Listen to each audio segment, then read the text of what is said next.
Listen to me very carefully, for what I am about to share with you will mark the dividing line between the life you have been living and the life you are destined to live. For 25 years, I studied the minds of more than 500 of America's most successful men, searching for the common thread that bound them all together. I discovered something so profound, so simple, yet so powerful that it has remained hidden from the masses, who struggle daily with poverty, failure, and despair. These men, Carnegie, Ford, Edison, Rockefeller, all possessed a secret morning ritual that set their minds in motion toward success before their feet even touched the floor. You wake each morning, don't you, with the same thoughts of worry, the same fears about money, the same doubts about your abilities? You rise from your bed already defeated, your mind poisoned with the limitations of yesterday. This is the poverty of mind that afflicts 98% of all people, and it is the very reason they remain chained to lives of quiet desperation. But today, right now, as you listen to my words, that chain is about to be broken forever. What would you say if I told you that the first 5 minutes after you open your eyes each morning determine whether you will succeed or fail that day? What would you think if I revealed that every great fortune, every remarkable achievement, every breakthrough in human progress began not in an office or a factory, but in the quiet moments of dawn, when a determined mind spoke certain words with absolute faith and conviction? The human mind is a transmitting and receiving station. When you speak words with deep emotion and faith, you send a command directly to your subconscious mind, which is connected to infinite intelligence. This is not mere theory. This is scientific fact, proven through decades of careful observation. Your subconscious mind does not question or doubt.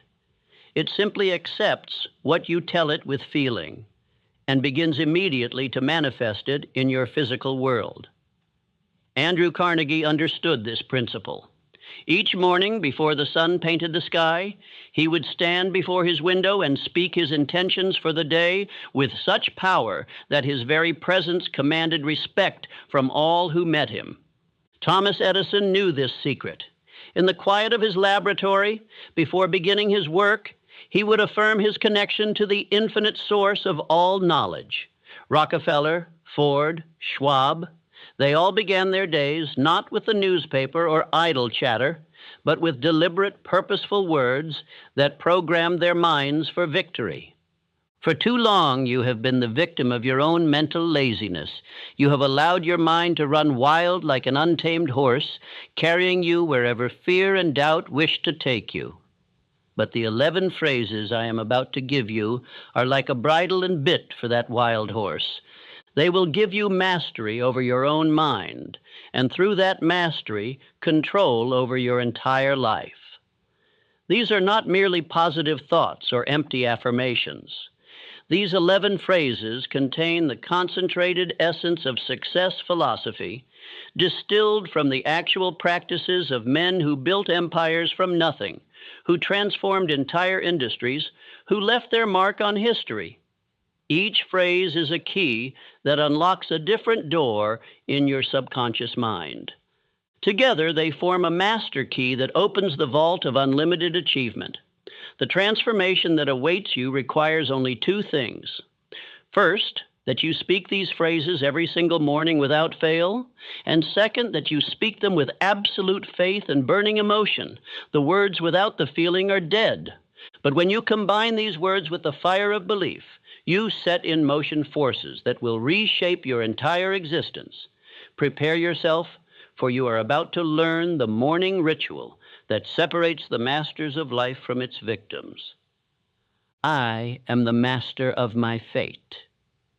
Let these 6 words burn themselves into your consciousness, for they contain the power to lift you from the depths of despair to the heights of achievement.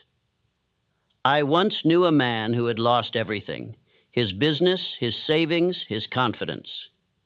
He sat in my office with tears in his eyes, convinced that external forces had conspired to destroy him.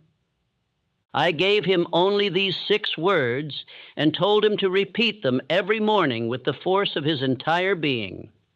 6 months later, he returned to thank me, for he had not only recovered his losses, but had built a fortune twice as large as before. You see, most people believe they are leaves blown about by the wind of circumstance. They blame the government, the economy, their education, their family, everything and everyone except the one person who holds all the power, themselves. But I tell you now, based on my study of the most successful minds in history, that you are not the victim of fate, you are its author. Every circumstance in your life today is the direct result of the thoughts you held in your mind yesterday. When William Ernest Henley wrote, "I am the master of my fate, I am the captain of my soul," he was not penning pretty poetry. He was stating a law as immutable as the law of gravity. Your thoughts create your circumstances. Your dominant mental attitude determines whether you attract success or failure, wealth or poverty, happiness or misery. This is not wishful thinking. This is the operation of universal law that works with mathematical precision. Consider Charles M. Schwab. He began as a day laborer in Andrew Carnegie's steel mills, earning $1 a day. But Schwab understood that he was the master of his fate. Each morning before reporting to work, he would stand before his modest mirror and declare with unshakable conviction that he would one day run those very mills. He did not hope, he did not wish, he commanded his subconscious mind to accept this as reality. The result? He became president of the United States Steel Corporation and earned a salary of over $1 million a year, at a time when such a sum was almost unimaginable. Henry Ford faced ridicule and mockery when he announced his intention to build a motor car for the masses. Learned men explained in detail why it was impossible. Financial experts proved with figures that he would bankrupt himself. But Ford knew a secret they did not. He was the master of his fate. Each morning he renewed his mental declaration of sovereignty over circumstances. When setbacks came, and they came by the dozens, he reminded himself that fate was not something that happened to him, but something he created with each thought, each decision, each action. Your subconscious mind is like fertile soil. It will grow whatever seeds you plant in it. When you declare, "I am the master of my fate," you plant seeds of personal power, self-determination, and unlimited possibility. But this must be done with feeling. Stand before your mirror each morning, look yourself directly in the eyes, and speak these words as if your very life depended on them, because it does. Feel the power surge through you. Feel the chains of victimhood falling away. Feel yourself taking command of your own destiny. The law of attraction operates through the subconscious mind. When you truly believe you are the master of your fate, your subconscious mind begins to attract the people, circumstances, and opportunities that align with this belief. You stop repelling success with thoughts of limitation and begin magnetically drawing it to you with thoughts of power and possibility. This is not mysticism. This is the practical application of mental law that has been proven in the laboratories of life by every person who has ever risen from obscurity to greatness. My definite chief aim guides my every action. These 8 words constitute the starting point of all achievement. Without a definite chief aim, you are like a ship without a rudder, drifting wherever the currents of life choose to take you. But with a definite purpose fixed firmly in your mind, you become like a guided missile, moving with unstoppable force toward your target. I spent years in poverty and frustration before Andrew Carnegie revealed to me the supreme importance of definiteness of purpose. He told me that 98 out of every 100 people fail in life because they never decide exactly what they want. They have wishes, hopes, and dreams, but no definite chief aim. They scatter their energies in a dozen different directions and wonder why they never seem to get anywhere. Edwin C. Barnes was a nobody from nowhere when he decided his definite chief aim was to become the business partner of Thomas Edison. He had no money, no connections, no special talents. But he had something far more valuable, a burning desire backed by definiteness of purpose. Each morning, before the world awoke, Barnes would stand in his shabby room and declare his intention to work with Edison. He did not say he hoped to work for Edison. He declared he would be Edison's partner. When Barnes finally made his way to Edison's office, he arrived looking like a tramp. But Edison, who could read men's minds through their eyes, saw something different. He saw the fire of definite purpose burning so brightly that it could not be extinguished. Years later, after Barnes had become wealthy as Edison's partner in the dictating machine business, Edison said, "I gave him the opportunity he sought because I saw he had made up his mind to stand by until he succeeded." Your definite chief aim is not a wish or a hope. It is a command to your subconscious mind. When you state it each morning with absolute conviction, you activate forces within yourself that begin immediately to transform that aim into physical reality. John D. Rockefeller knew at age 23 that his definite chief aim was to become the world's greatest oil refiner. He spoke it, he breathed it, he lived it. Every decision, every action was guided by this central purpose. The result was Standard Oil and a fortune that staggered the imagination. The principle of concentration of effort demands that you focus all your energies on your definite chief aim. Scattered thinking leads to scattered results. But concentrated thinking, guided by a definite purpose, produces concentrated power. Your subconscious mind works 24 hours a day to manifest what you have clearly defined and emotionally charged. It never sleeps, never rests, never stops working on your behalf, but only if you give it a clear target. Each morning, as you speak this phrase, see your definite chief aim as already accomplished. Feel the joy of achievement. Experience the satisfaction of success. Your subconscious mind cannot tell the difference between a vividly imagined experience and reality. When you consistently visualize your goal as achieved while declaring your definite purpose, you create a mental pattern that your subconscious mind must follow. This is the secret of all great achievement, knowing exactly what you want and maintaining that vision with unwavering faith until it materializes in your life. I possess within me all the power I need. Stop for a moment and consider the profound truth of these words. You have been taught to believe in limitation, to accept that you need something outside yourself to succeed. But I tell you now, based on irrefutable evidence, that you already possess within your own mind all the power necessary to achieve anything you can conceive and believe. Thomas Edison had only 3 months of formal schooling. By every external measure, he should have remained an unknown failure. But Edison understood a secret that his educated critics did not. He possessed within himself access to infinite intelligence. When faced with a problem, he would retire to his private room, sit in complete darkness and silence, and affirm his connection to the source of all knowledge. In this state, ideas would flash into his mind, solutions would appear, inventions would reveal themselves. More than 1,000 patents stand as monuments to his faith in the power within. The average person uses less than 10% of their mental capacity. Think about that. You are operating at 1/10 of your potential, and yet you wonder why success eludes you. But the power is there, waiting to be accessed, waiting to be commanded, waiting to be released. George Washington Carver demonstrated this truth in a manner that cannot be disputed. Born into slavery, without formal education, he became one of the greatest scientists of his age. When asked how he discovered over 300 uses for the peanut, he replied simply, "I went into my laboratory and said, 'Dear Creator, please tell me what the peanut is for.' Then I waited for the answer."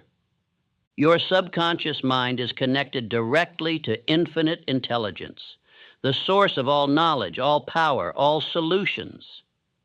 But doubt acts as a barrier, blocking this connection. When you affirm each morning that you possess within you all the power you need, you remove this barrier. You open the channel through which unlimited wisdom and ability can flow. This is not theory, this is demonstrated fact, proven by every great achiever in history. Self-doubt is the great crippler of human potential. You have been programmed since childhood to believe in your limitations rather than your possibilities. You have been told what you cannot do so often that you have forgotten what you can do. But Carnegie was right when he said that no man is limited except by his own thoughts. The walls that seem to imprison you are made of nothing more substantial than your own beliefs. When you change those beliefs, the walls disappear. Each morning, as you speak this affirmation, feel the surge of unlimited power flowing through you. You are not separate from the creative force of the universe. You are an expression of it. The same power that moves the planets, that causes the seed to become the tree, that transforms the caterpillar into the butterfly, flows through your mind. Your only task is to recognize it, accept it, and direct it toward your definite chief aim. When you do this with faith and persistence, miracles become commonplace, the impossible becomes inevitable, and you discover that you have always possessed the power to transform your life. Today I will go the extra mile in all I do. This principle has created more millionaires than any other single factor. It is so simple that most people overlook it, so powerful that those who apply it cannot fail.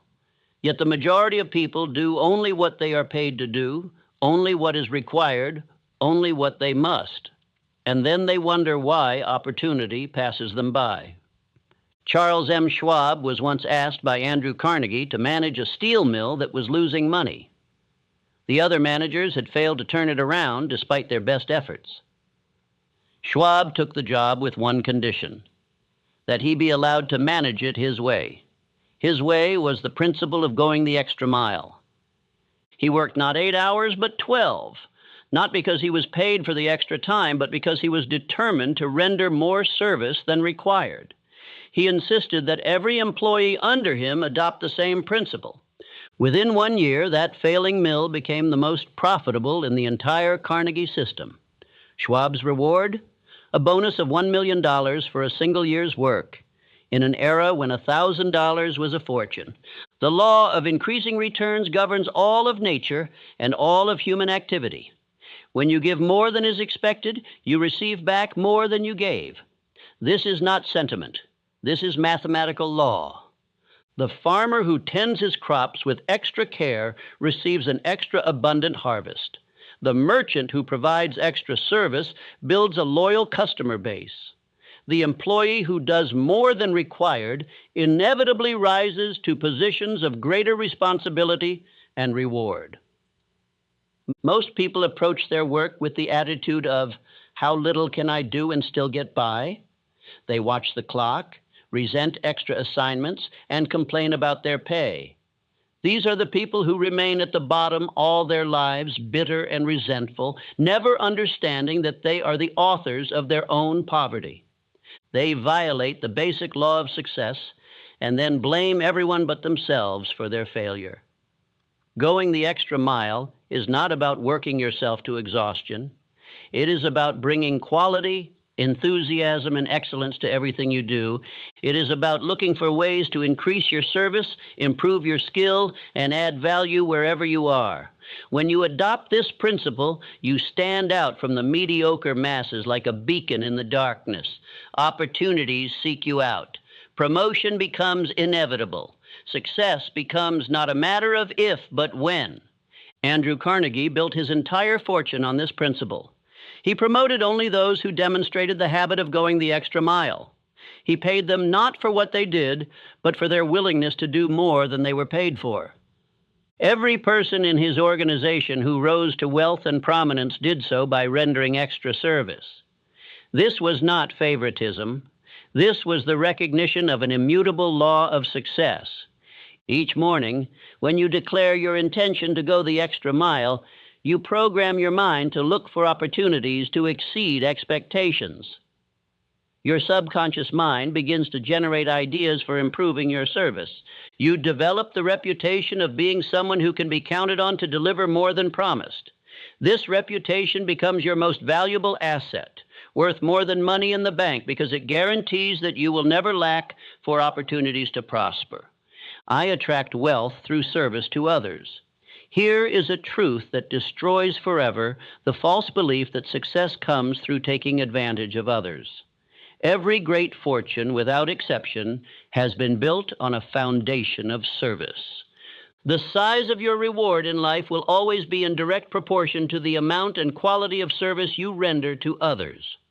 Henry Ford became one of the richest men in the world, not by exploiting others, but by serving them. His obsession was not with profit, but with providing affordable transportation to the masses. He revolutionized production methods not to increase his wealth, but to decrease the cost of automobiles so more people could afford them.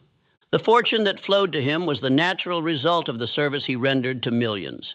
He often said, "A business that makes nothing but money is a poor business."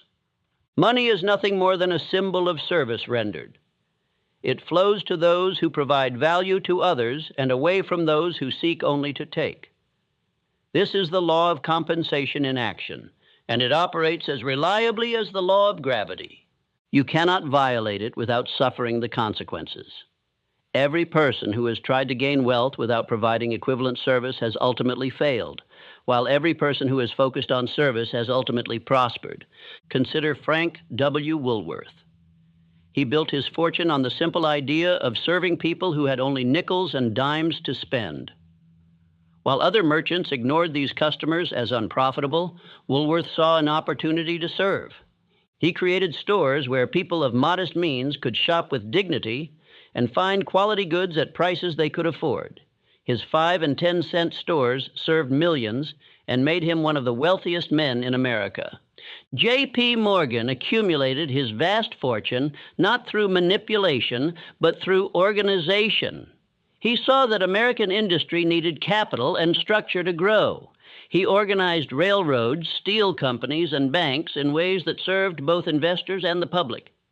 His wealth was the natural compensation for the valuable service he provided in building the industrial foundation of America. When you affirm each morning that you attract wealth through service to others, you align yourself with this universal law. Your subconscious mind begins to attract opportunities to serve. You develop what I call a service consciousness, an awareness of how you can add value in every situation. This consciousness is magnetic. It draws people to you, opens doors that were previously closed, and creates possibilities where none existed before. The selfish person repels wealth because they violate the fundamental law of exchange. They try to get without giving, to reap without sowing, to withdraw without first making deposits. But the person with a service consciousness attracts wealth because they understand that giving precedes receiving, that sowing precedes reaping, that deposits must be made before withdrawals. This is not just good business. This is the fundamental operating principle of the universe. When you work with this principle instead of against it, success becomes not only possible, but inevitable. I transform every failure into a stepping stone. Listen carefully, for this principle will free you forever from the fear of failure that paralyzes most people. Every adversity, every failure, every heartache carries with it the seed of an equal or greater benefit. This is not mere consolation. This is proven fact, demonstrated by every person who has achieved lasting success. Abraham Lincoln failed in business at age 21. He was defeated for the legislature at 22. He failed again in business at 24. His sweetheart died when he was 26. He had a nervous breakdown at 27. He was defeated for Speaker at 29, defeated for Elector at 31, defeated for Congress at 34, defeated for Senate at 46, defeated for Vice President at 47, and defeated for Senate again at 49. At age 52, he became President of the United States and saved the Union. Every failure had been preparing him, strengthening him, teaching him the lessons he would need for his ultimate destiny. Thomas Edison's teachers said he was too stupid to learn anything. He was fired from his first 2 jobs for being unproductive. When he was inventing the light bulb, he failed over 10,000 times. A reporter asked him how it felt to fail so many times. Edison replied, "I have not failed. I've just found 10,000 ways that won't work." Each failure brought him closer to success because he understood that failure is nothing more than a stepping stone to achievement. R.U. Darby learned this lesson in the most dramatic way possible. He and his uncle discovered gold during the gold rush and invested everything they had in mining equipment. After extracting enough ore to pay for the machinery, the vein of gold disappeared. They drilled desperately but found nothing. Finally, they quit and sold the machinery to a junk dealer for a few $100s. The junk dealer hired a mining engineer who calculated that the vein would be found just 3 feet from where the Darbys had stopped drilling. The junk dealer extracted millions of dollars in gold from that mine. But Darby learned from this failure. He went into insurance sales and used the lesson of persistence to become one of the most successful insurance salesmen in America. Most people accept failure as final. They quit at the first sign of defeat. They interpret temporary setback as permanent disaster. But I tell you now, there is no such thing as permanent failure except for the person who accepts it as such. Every failure is temporary. Every defeat is educational. Every setback is a setup for a comeback, but only for those who refuse to quit. Your subconscious mind has the miraculous ability to transform any experience into an asset. When you affirm each morning that you transform every failure into a stepping stone, you program your mind to look for the lesson, the opportunity, the hidden benefit in every setback. You develop what I call failure immunity, the ability to bounce back quickly from any defeat and use it as fuel for your next success. Nature requires opposition to create strength. The tree that stands against the wind develops the deepest roots. The muscle that works against resistance grows the strongest. The person who overcomes the most failures develops the greatest capacity for success. When you understand this principle and apply it consistently, you stop fearing failure and start welcoming it as a teacher, a strengthener, a necessary step on the path to achievement. You realize that success is not the absence of failure, but the transformation of failure into wisdom, strength, and determination. I am building my success with patience and persistence. In this age of instant gratification, this principle has been all but forgotten. Yet it remains as true today as it was in the beginning. All enduring success is built gradually, methodically, persistently over time. There are no shortcuts, no magic formulas, no overnight transformations. Success is a building process, and like all building, it requires patience and persistence. James J. Hill spent 20 years building his railroad empire.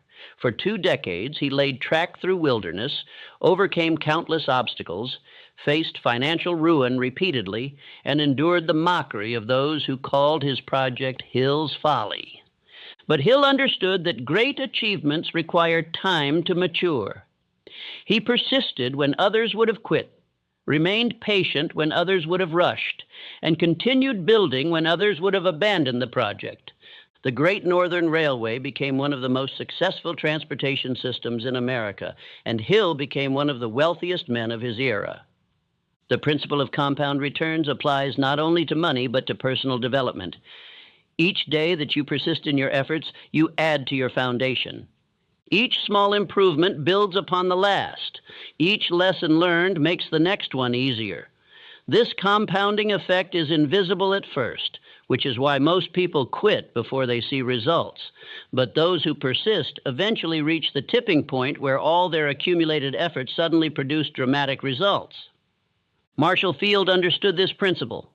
When the Great Chicago Fire destroyed his store, he faced a choice: quit or rebuild. Lesser men might have accepted defeat, but Field saw the fire not as an ending, but as an opportunity to build something better.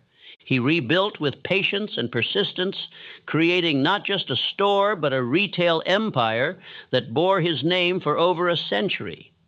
He often said, "The secret of success is to do common things uncommonly well." And this requires patience to master the details and persistence to maintain high standards. Impatience is the great destroyer of potential success. It causes people to abandon their efforts just before the breakthrough comes. It leads to poor decisions, rushed actions, and inevitable failure. The impatient person is like the farmer who plants seeds and then digs them up every day to see if they're growing. The patient person understands that there is a season for planting and a season for harvesting, and that one cannot be rushed into the other. Persistence is the quality that makes all other qualities effective. Without it, talent is wasted, education is meaningless, and opportunity is squandered. But with it, even ordinary ability can achieve extraordinary results. Calvin Coolidge was right when he said, "Nothing in the world can take the place of persistence." Talent will not. Nothing is more common than unsuccessful men with talent. Genius will not. Unrewarded genius is almost a proverb. Education will not. The world is full of educated derelicts. Persistence and determination alone are omnipotent. Each morning, when you affirm that you are building your success with patience and persistence, you program your mind for the long game. You immunize yourself against the disease of instant gratification. You align yourself with the natural laws of growth and development. You join the ranks of those who understand that success is not a sprint, but a marathon, not a single event, but a process, not a destination, but a journey that requires patience for the distance and persistence to keep moving forward regardless of obstacles. My mind is closed to all negative influences. Your mind is like a garden that will grow whatever seeds are planted in it. If you allow others to plant seeds of doubt, fear, and limitation, that is what will grow. But when you close your mind to negative influences and plant only seeds of faith, confidence, and possibility, you create a mental garden of success. The world is full of people who will tell you what you cannot do. They failed, so they believe you must fail. They quit, so they expect you to quit. They accepted limitation, so they try to impose limitation on you. Guglielmo Marconi faced this when he announced his idea for wireless communication. His friends were so convinced he had lost his mind that they tried to have him committed to an asylum. But Marconi had closed his mind to their negative influences. He persisted in his experiments, and today the entire world communicates wirelessly. Henry Ford faced a constant barrage of negative influences when he decided to build his automobile. Engineers proved it was impossible. Financial experts demonstrated he would go bankrupt. Even his father tried to discourage him, but Ford had developed the mental discipline to shut out all voices except the one inside him that said, "It can be done." He refused to let the doubts and fears of others poison his mind. The result was not just the Model T, but an entire industry that transformed the world. Negative thoughts are contagious. They spread from mind to mind like a disease. When you associate with negative people, when you listen to their complaints and criticisms, when you allow their fears to enter your consciousness, you become infected. Your own positive thoughts are overwhelmed, your faith is weakened, and your dreams begin to die. This is why you must guard your mental gates as carefully as you would guard your home against intruders. The technique of mental substitution is your defense against negative influences. You cannot simply resist negative thoughts. You must replace them with positive ones. When someone tells you it cannot be done, immediately recall examples of those who did it. When doubt tries to enter your mind, crowd it out with faith. When fear knocks at your door, answer with courage. This is not denial. This is the deliberate choice to focus on what empowers rather than what weakens. Your subconscious mind accepts whatever thoughts you allow to dominate your consciousness. It does not evaluate whether these thoughts are true or false, helpful or harmful. It simply accepts and acts upon them. This is why you must be ruthlessly selective about what you allow into your mind. You must become a guardian at the gate, examining every thought, every influence, every suggestion, and allowing entry only to those that support your definite chief aim. Each morning when you declare that your mind is closed to all negative influences, you activate your mental immune system. You create a protective barrier around your consciousness. You join the ranks of those who understand that we become what we think about, and therefore we must think only about what we wish to become. This is not optional for success. It is absolutely essential.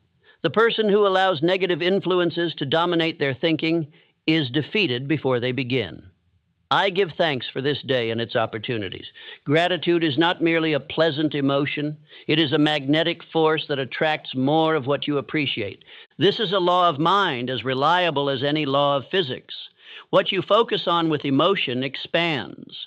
When you focus on lack, you get more lack. When you focus on abundance, you get more abundance.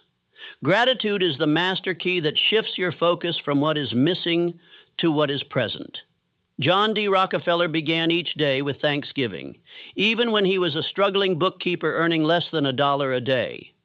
He gave thanks for his health, for his job, for his opportunities to learn and grow. This attitude of gratitude attracted to him the people and circumstances that helped him build Standard Oil. He often said that he owed his success not to his financial genius, but to his habit of appreciating what he had while working for more. The principle of appreciation works in all areas of life. What you appreciate appreciates. When you give thanks for your current blessings, however small, you create a mental atmosphere that attracts greater blessings. This is not wishful thinking. This is the practical application of mental law. Your subconscious mind is programmed to notice and attract more of whatever you focus on with emotion. Gratitude provides that emotion in its most powerful and positive form. Consider the alternative. Those who complain attract more to complain about. Those who criticize find more to criticize. Those who focus on problems discover more problems. They create a downward spiral of negativity that becomes a self-fulfilling prophecy. They prove themselves right about how difficult life is by creating more difficulty through their mental attitude. Andrew Carnegie understood this principle deeply. Despite his humble beginnings as a bobbin boy in a cotton factory, he maintained an attitude of gratitude that attracted helpful people throughout his life. He gave thanks for every person who taught him something, every opportunity to advance, every lesson learned from failure. This gratitude created a positive mental atmosphere that drew to him the men who would help him build his steel empire. When you speak this affirmation each morning with genuine feeling, you activate one of the most powerful forces in the universe. Your subconscious mind begins to scan your environment for opportunities you might otherwise miss. You develop what I call opportunity consciousness, the ability to recognize and capitalize on the possibilities that surround you every day. These opportunities were always there, but gratitude opens your eyes to see them. The ungrateful person lives in a prison of their own making. They are surrounded by blessings they cannot see, opportunities they cannot recognize, abundance they cannot access. But the grateful person lives in an ever-expanding universe of possibility. Each thing they appreciate leads to something else to appreciate. Each opportunity recognized leads to greater opportunities. Each blessing acknowledged attracts more blessings. This is the upward spiral of success, and it begins with the simple but powerful act of giving thanks. I act with decision and courage today. Indecision and procrastination have murdered more opportunities than all other causes combined. While you hesitate, life passes by. While you deliberate, others take action. While you wait for perfect conditions, those who act with imperfect conditions claim the prizes you desire. Successful people have one characteristic that distinguishes them from failures. They make decisions quickly and change them slowly.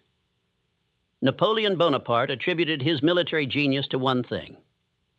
I make decisions 2 hours before my generals think they need to be made. This gave him the advantage of initiative. While his enemies were still deliberating, he was already executing. While they were reacting to his last move, he was making his next one. The universe rewards action and punishes hesitation. This is a law as immutable as gravity. When you act, even imperfectly, you set forces in motion. You create momentum. You generate feedback that allows you to adjust your course.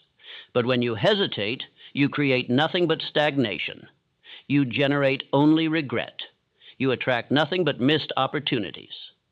Hernan Cortés understood this principle when he landed in Mexico with 600 men to conquer an empire of millions. His first act was to burn his ships.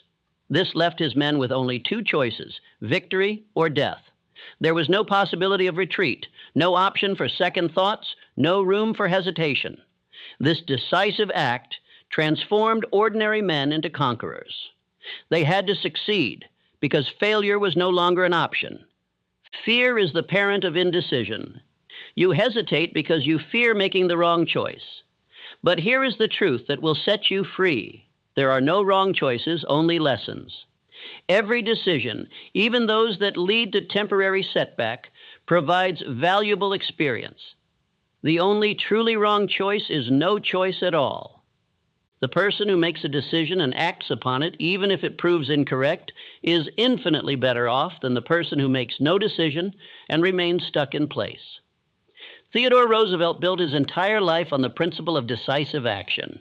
His motto was, "Do what you can with what you have, where you are." He didn't wait for perfect conditions. He didn't hesitate until all risk was removed. He acted with the resources available, learned from the results, and adjusted his approach. This decisiveness carried him from a sickly child to President of the United States. Courage is not the absence of fear. It is action in the presence of fear. Every person who has achieved anything worthwhile has felt fear. The difference is that successful people feel the fear and act anyway. They understand that courage is like a muscle that grows stronger with use. Each time you act despite fear, you build your courage for the next challenge. Each decisive action makes the next one easier. When you affirm each morning that you act with decision and courage, you program your mind for action rather than hesitation. You prime yourself to recognize opportunities and seize them before they disappear. You join the ranks of the doers rather than the talkers, the actors rather than the reactors, the decisive rather than the doubtful. You align yourself with the force of initiative that moves the world forward and rewards those who dare to lead rather than follow. I am becoming the person I was meant to be. This final affirmation encompasses all the others, for success is not merely about achieving external goals, but about fulfilling your highest potential. Every person born into this world has unique gifts, talents, and capacities that are meant to be developed and expressed. Your life's true purpose is to become the fullest expression of who you are capable of being. Booker T. Washington was born into slavery, but he refused to let his circumstances define his destiny. He understood that within him lay the potential for greatness, regardless of external conditions. Each day, he worked not just on external achievements, but on developing himself. He educated himself, refined his character, and expanded his capabilities. He became one of the most influential educators and leaders of his time, not because circumstances favored him, but because he was committed to becoming who he was meant to be. The principle of growth is fundamental to all life. You are either growing or dying. There is no standing still. When you stop developing, stop learning, stop improving, you begin to deteriorate. But when you commit to continuous growth, you align yourself with the creative force of the universe. You become an ever-expanding expression of human potential. Benjamin Franklin understood this principle better than perhaps any American. He created a system of 13 virtues and worked on developing one each week. He examined himself daily, noting where he had fallen short and resolving to do better. This commitment to continuous self-improvement transformed him from a printer's apprentice into one of the most accomplished men in history: inventor, diplomat, philosopher, scientist, and founding father. Small daily improvements compound into dramatic transformation. You don't become the person you're meant to be through a single dramatic act, but through thousands of small acts of self-development. Each book you read, each skill you develop, each weakness you overcome, each strength you build contributes to your evolution. The person you are today is the result of all your yesterdays. The person you will be tomorrow is being created by what you do today. This phrase aligns your conscious and subconscious minds toward continuous evolution. When you declare each morning that you are becoming the person you were meant to be, you activate what I call the law of becoming. Your subconscious mind begins to reveal opportunities for growth. You attract teachers, books, experiences that help you develop. You find yourself making choices that support your evolution rather than your stagnation. Most people settle for far less than they are capable of becoming. They allow their environment to determine their development. They accept the limitations others place upon them. They stop growing when they leave school, stop learning when they get a job, stop evolving when they achieve a modest comfort. They die at 30 and are buried at 70, having spent 40 years as walking corpses of who they could have been. But you were not meant for mediocrity. Within you lies genius waiting to be awakened, greatness waiting to be expressed, potential waiting to be realized. The same life force that creates all miracles in nature flows through you.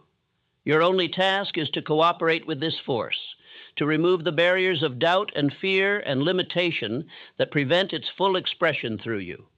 When you speak this affirmation with deep feeling, you make a sacred commitment to your own evolution. You declare that you will not settle, will not stop, will not accept less than your highest potential.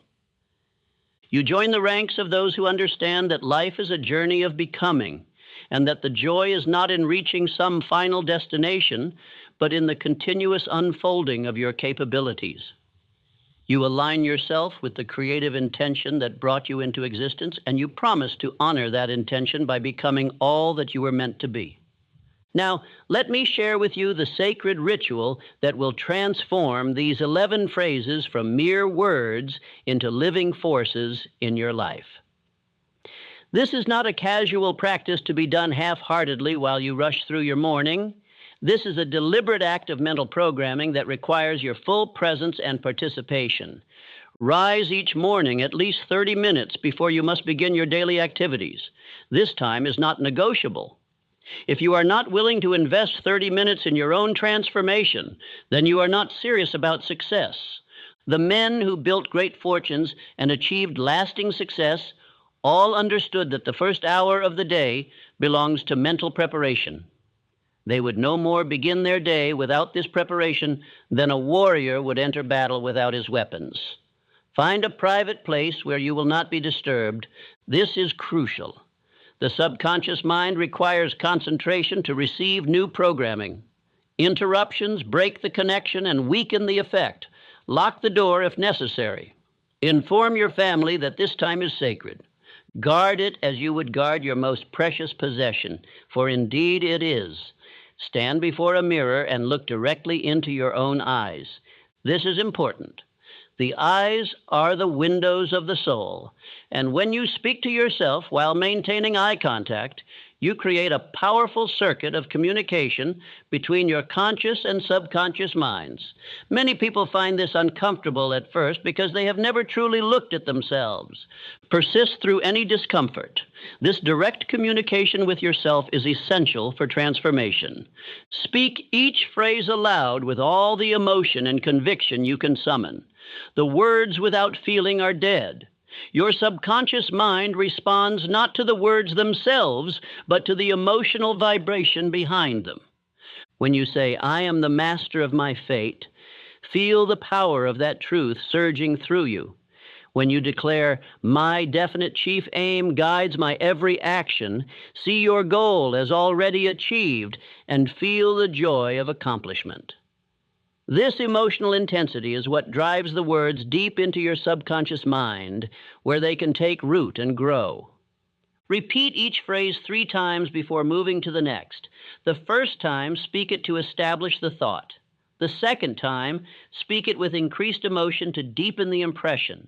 The third time, speak it with absolute conviction as an established fact in your life.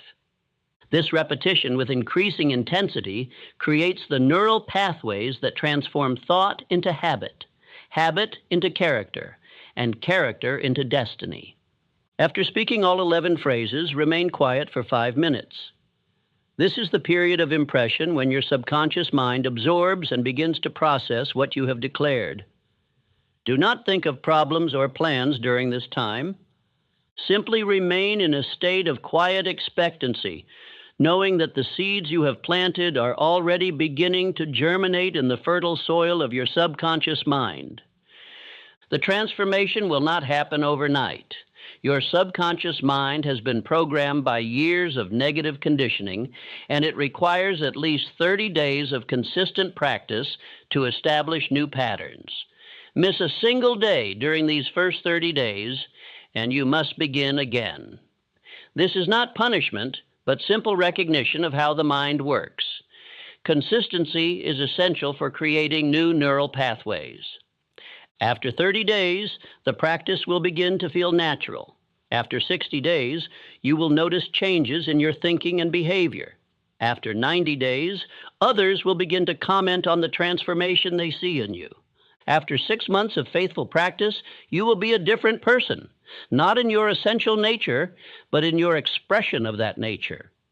You will have become someone who naturally thinks and acts in alignment with success. Many men have written to tell me of the miraculous changes this morning ritual has brought to their lives.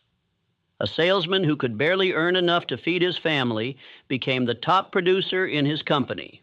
A laborer who had accepted his station in life developed an invention that made him wealthy. A timid clerk transformed into a confident executive. These were not miracles in the supernatural sense, but the natural result of aligning the mind with the laws of success. Do not make the mistake of thinking this is too simple to be effective. The greatest truths are always simple. The problem is not in understanding them, but in applying them. Knowledge without application is worthless. The world is full of educated failures who know what to do, but don't do what they know. Don't be one of them. Begin tomorrow morning. Set your alarm 30 minutes earlier. Prepare your private space tonight. Write out the 11 phrases if necessary until you have them memorized. Your entire life has been leading you to this moment of decision. Will you continue as you have been, hoping that somehow things will change?